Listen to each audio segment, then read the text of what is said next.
Hello everyone, welcome back to my another blog. তো তোমরা সবাই কেমন আছো? আশা করছি তোমরা সবাই খুব খুব খুব ভালো আছো। তো যাই হোক, অনেক দিন পর আমি একটা ব্লগ নিয়ে এলাম, তাও আবার রেসিপির ব্লগ। জানি অনেক দিন পর রেসিপির ব্লগ নিয়ে এসেছি।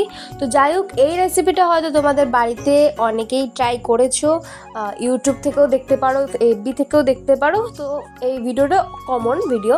তো যাই হোক, এটা যেহেতু আমাদের বাড়িতে ফার্স্ট টাইম ট্রাই করলাম আমরা, আর আমার ফার্স্ট এক্সপিরিয়েন্স, তো সেটাই তোমাদের সাথে শেয়ার করবো। চলো বেশি বকবক না করে ভিডিওটা দেখতে থাকো। তো আজকে আমি আর মা মিলে দুজন মিলে রান্নাটা করেছি। তো রেসিপিটার নাম হচ্ছে ডাব চিংড়ি। তো বেশি কিছু না, ঘরে থাকা জিনিস দিয়ে এটা বানানো যাবে। তো বাজার থেকে শুধু ডাবটা কিনতে হবে। আমাদের ডাবটা কিনতে হয়নি, কারণ আমাদের গাছেরই ডাব দিয়ে আমরা ডাব চিংড়ি রেসিপিটা বানিয়েছি। তো ফার্স্টেই বাবা আমাদের সুবিধা মতো ডাবটাকে ভালো করে কেটে দিয়েছি, যাতে জলটাও বেরোতে সুবিধা হয়, আমরা যাতে পরে মশলাটা যখন দেবো চিংড়ি মাছটা তাতেও কোনো অসুবিধা না হয়, সেরমভাবে সুবিধা মতোই কেটে দিয়েছে। তো তারপরেই মশলার জন্য লাগছে এখানে ছোটো বাটির হাফ বাটি সর্ষে, হাফ বাটি পোস্ত, আর 9 থেকে 10টা কাঁচা লঙ্কা। তো আমরা বেশি ঝাল খেতে পছন্দ করি, তাই আমরা 9-10টা কাঁচা লঙ্কা দিয়েছি। আর তোমরা যেরকম ঝাল খাও সেই রকম পরিমাণে লঙ্কা ইউজ করতে পারো এখানে।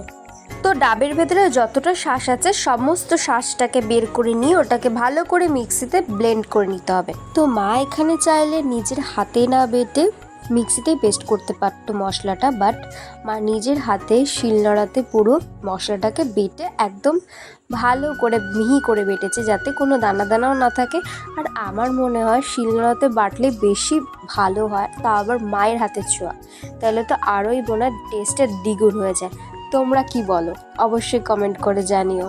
তো এবার এটাকে মিক্স করার পালা। তো আগে থেকে চিংড়ি মাছটা নুন আর হলুদ দিয়ে মাখানো ছিল। তো এরপরে এর মধ্যে একে একে সমস্ত মশলাগুলো দেওয়া হলো। তো মা কিন্তু সব মশলা দেয়নি, যেটুকুনি পরিমাণে দিয়েছে মশলা, তো তোমরাও সেটুকুনি পরিমাণেই দেবে।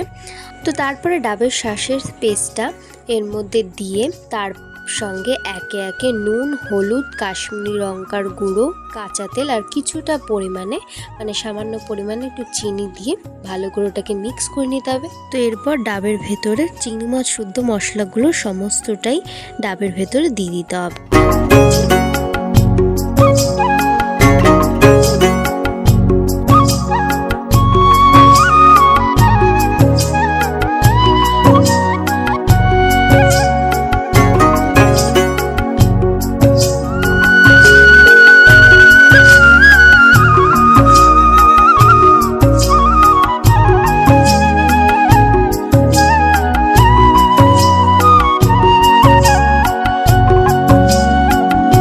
তো তোমাদেরকে এখানে একটা কথা বলে দিই, তো এখানে কিন্তু কোনো এক্সট্রা জল ইউজ করা হয়নি, এখানে সমস্তটাই ডাবের জল দিয়ে করা হয়েছে। তো লাস্টে যে জলটা তোমরা দেখলে মা মশলাটা ধুয়ে দিল, ওটা কিন্তু ডাবের জলের জল, ঠিক আছে।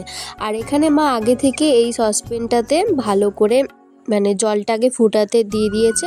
তো এটা জলটা ফুটে যাওয়ার পর মা এটা ডাবটা বসিয়ে দিয়েছে, কিছুটা জলে ফুটবে আর কিছুটা পরিমাণে লাস্টে এই যেরকম দেখতে পাচ্ছ এখন নর্মালি এরকম গ্যাসে একটু হতে দিতে হবে।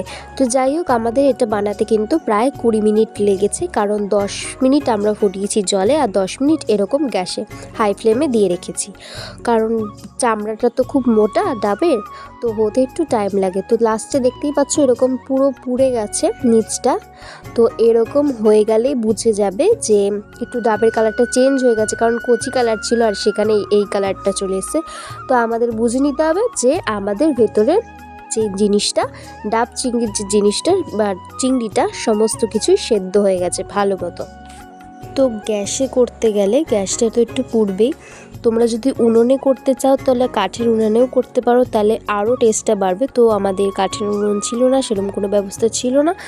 আমাদের সেরকম ব্যবস্থা থাকলে আমরা অবশ্যই সেটা ট্রাই করতাম, বাট গ্যাসে করেছি, সেটা তো একটু পুড়বেই। তো যাই হোক, খেতে কিন্তু দারুণ টেস্ট ছিল, খুবই এক্সপিরিয়েন্সটা আমাদের খুবই ভালো ছিল আর অসাধারণ খেতে ছিল। নিজের হাতে তৈরি করা, তাই বলে বলছি না, বাট সুন্দর ছিল খেতে। তো যাই হোক, ভিডিওটা যদি তোমাদের ভালো লেগে থাকে তাহলে অবশ্যই লাইক, কমেন্ট, শেয়ার করে আমার পাশে থাকতে হবে। তো দেখা হচ্ছে নেক্সট কোনো ভালো ভিডিও নিয়ে। তো আজকের জন্য টাটা।